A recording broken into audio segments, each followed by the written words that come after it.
জনসম্মুখে তুলে ধরার জন্য বিষয়টা হলো আমরা আজকে প্রায় 2 বছর ধরে কখনো টিআরবিটিতে, কখনো শিক্ষা দপ্তরে, কখনো আমাদের এলিমেন্টারি ডিপার্টমেন্টে আন্দোলনের মাধ্যমে একটা ডেপুটেশন দিচ্ছি, কিন্তু কোনো জায়গা থেকে আমরা সদুত্তর পাচ্ছি না। বিষয়টা হলো আমরা বিভিন্ন প্রিন্ট মিডিয়া এবং ইলেকট্রনিক মিডিয়ার মধ্যে আমরা যখন নজর রাখি, এমন কোনো না কোনো দিন, একটা দিনও মিস নেই, প্রত্যেক দিন নিউজ পেপারের মধ্যে উঠে যাচ্ছে যে শিক্ষকের সংকটের মধ্যে বাচ্চারা রাস্তার মধ্যে আন্দোলন করছে। এখন এমনও দেখা যাচ্ছে যে গার্জিয়ান তারা স্কুল তালা দিয়ে দিচ্ছে শিক্ষক নেই না থাকার কারণে। এখন আমার প্রশ্ন হলো, এত শূন্য পদ থাকা সত্ত্বেও কেন আমাদের আজকে 2 বছর পার হয়ে যাচ্ছে আমাদেরকে নিয়োগ করা হচ্ছে না?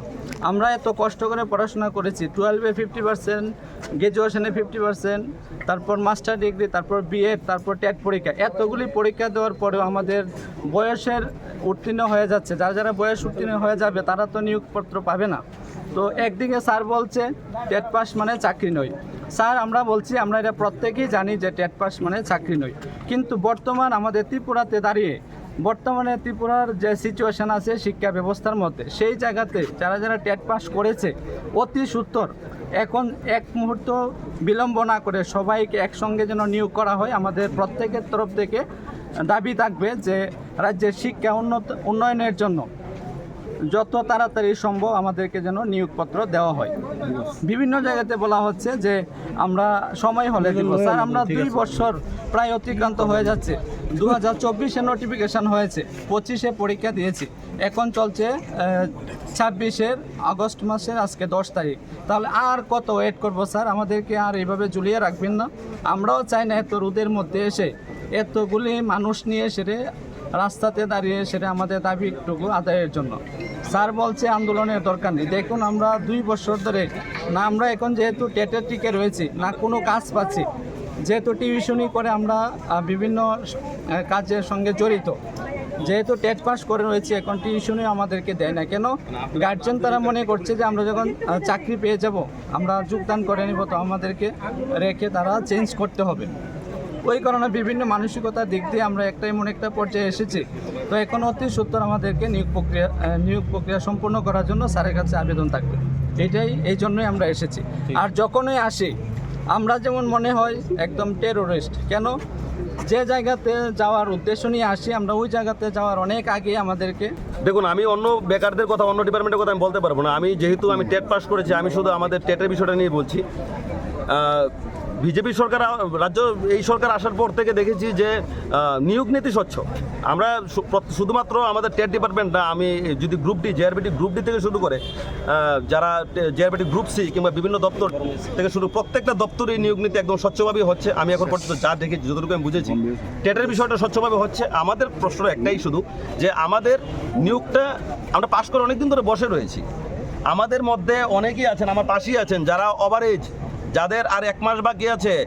আমাদের 1856 জনের মধ্যে প্রায় 20 থেকে 25 জন ওভারেজ হয়ে গেছে, ওরা 40-এর ঊর্ধ্বে চলে গেছে, ওরা ফর্ম ফিল আপ করতে পারেনি।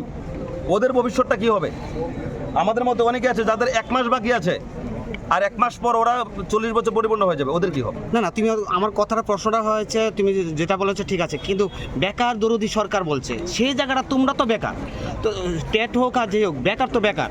তো আজকে বেকার হিসেবে তুমি কিভাবে দেখছো? আমি সেই উত্তরটাই দিচ্ছি যে নিয়োগ প্রক্রিয়া যেহেতু স্বচ্ছভাবে হচ্ছে, যদি প্রতি বছর নিয়োগ করা হয় তাহলে মনে হয় না রাজ্যের বেকার সমস্যাটা তার থাকবে। 3 বছর পর একবার, যদি এরকমভাবে যদি 2 বছর 2.5 বছর যদি লাগিয়ে নেয় একটা ডিপার্টমেন্টে, স্টুডেন্টরা পাশ করার পর একটা ডিপার্টমেন্টে চাকরি দিতে যদি 2.5 বছর লাগে, তাহলে বেকারের যে সমস্যা এটা দূর হবে না। আর প্রত্যেকটা ডিপার্টমেন্টে প্রতি বছর যদি পরীক্ষা হয়ে যদি পাশ যারা করেছে তাদেরকে যদি নিয়োগ দিয়ে দেয়, তাহলে কিন্তু বেকারের সমস্যাটা থাকে না। আর দেখুন, ত্রিপুরা রাজ্যে কিন্তু খুব বেশি পরিমাণ টেটে পাশ করে না। 2022-এর যে লাস্ট এক্সাম হয়েছিল, 22-এর এক্সামের মধ্যে প্রায় 40,000 পরীক্ষা দিয়েছে, 238 জন পাশ করেছে। তাহলে কয়জন পাস করলো? 5%, 2% পাস করেছে। এবারে আমরা পরীক্ষা দিয়েছি, প্রায় 50,000 পাস করেছে আমরা 1856 জন। ঠিক আছে, ভেরিফিকেশনের পর আমরা 1856 জনের মতো আছি, আমরা 4% থেকে কম পাস করেছি। তাহলে কি আমাদেরকে নিয়োগ দিয়ে দিলে? রাজ্যের যে নিয়োগ নীতিটা স্বচ্ছ রয়ে গেল, রাজ্যের বেকার ব্যবস্থাটা দূর হলো। আমরা এই কথা কোনো সময় বলবো না যে আপনার টেট পরীক্ষা সহজ করে দিন, নাম্বার মানুষকে বাড়িয়ে দিন, ওসব আমরা বলবো না। আমরা বলেছি আমরা কঠিন পরীক্ষা দিয়ে, কঠিন ভেরিফিকেশন পেরিয়ে এসে আমরা যতজন পাস করে বসে আছি, আমাদেরকে নিয়োগটা দিয়ে দিন। পরবর্তী যারা বসে আছে, যারা ত্রিপুরার টিচার হইতে চায়, ওদেরকে সুযোগ করে দিন। ওরা তো এখন বিএডে ভর্তি হতে চাচ্ছে না, ভাবছে কী করবে ভর্তি হয়ে, এখনই চাকরি দিচ্ছে না। টেট পাস করে তোমরা বসে আছো 1.5 বছর ধরে, তো আমাদেরকে কোথায় দেবে চাকরি? এত কষ্ট করে পড়াশোনা করেছো, এই অবস্থায় রাস্তায় এসে আজকে দাঁড়িয়ে আছো, কি বলবে আজকে, মানে কিরকম লাগছে? আমাদের কাছে খুব হাস্যকর লাগে যখন আমরা রাস্তা দিয়ে এরকমভাবে রোদ্রের মধ্যে ব্যানার হাতে নিয়ে, ফ্লেক্স হাতে নিয়ে, স্লোগান দিয়ে আসি, আশপাশের মানুষ দেখে আমাদেরকে দেখে হাসে অনেকেই, যে ভাবছে ওরা কিসের জন্য এসেছে, জানেও না আমরা কিসের জন্য এসেছি। মানুষ দেখে হাসে, কিন্তু আমরা কিন্তু হাসির পাত্র নই কিন্তু কেউ এখানে। আমরা সবাই এখানে ডেপুটেড ফ্যামিলি থেকে বিলং করি, আমরা সবাই অনেক কষ্ট করে পড়াশোনা করেছি, ত্রিপুরা টেট ক্র্যাক করেছি।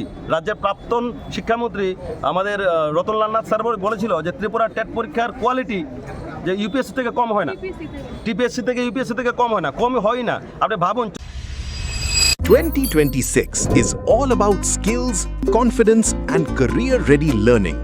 If you want a career beyond ordinary classrooms, hospitality can be your perfect path. State Institute of Hotel Management Tripura offers industry-focused programs designed for today's generation.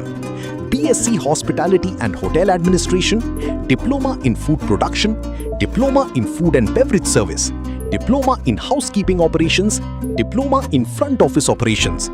Here, students learn through practical exposure, professional grooming, hands-on training, and real hospitality experience. Separate boys and girls hostel facilities are also available. Whether your dream is hotels, tourism, airlines, restaurants, or global hospitality brands, SIHM Tripura helps you build the right foundation. Admissions open 2026-27. State Institute of Hotel Management Tripura, where passion becomes profession. आज के time में सिर्फ degree नहीं, skills और personality भी matter करती है। अगर आप एक प्रोफेशनल और फ्यूचर रेडी करियर चाहते हैं, तो हॉस्पिटैलिटी इंडस्ट्री एक स्ट्रॉन्ग ऑप्शन बन चुकी है। State institute of hotel management Tripura लाया है industry oriented courses for today's students. BSc Hospitality and Hotel Administration, Diploma in Food Production, Diploma in Food and Beverage Service, Diploma in Housekeeping Operations, Diploma in Front Office Operations. यहाँ students को मिलता है practical training, professional grooming, hands on learning और real industry exposure. Boys और girls hostel facilities भी available हैं। Hotels, tourism, airlines, restaurants और global hospitality sector में करियर अपॉर्चुनिटीज रैपिडली ग्रो कर रही हैं। Admissions open 2026-27. State Institute of Hotel Management Tripura, where passion meets profession.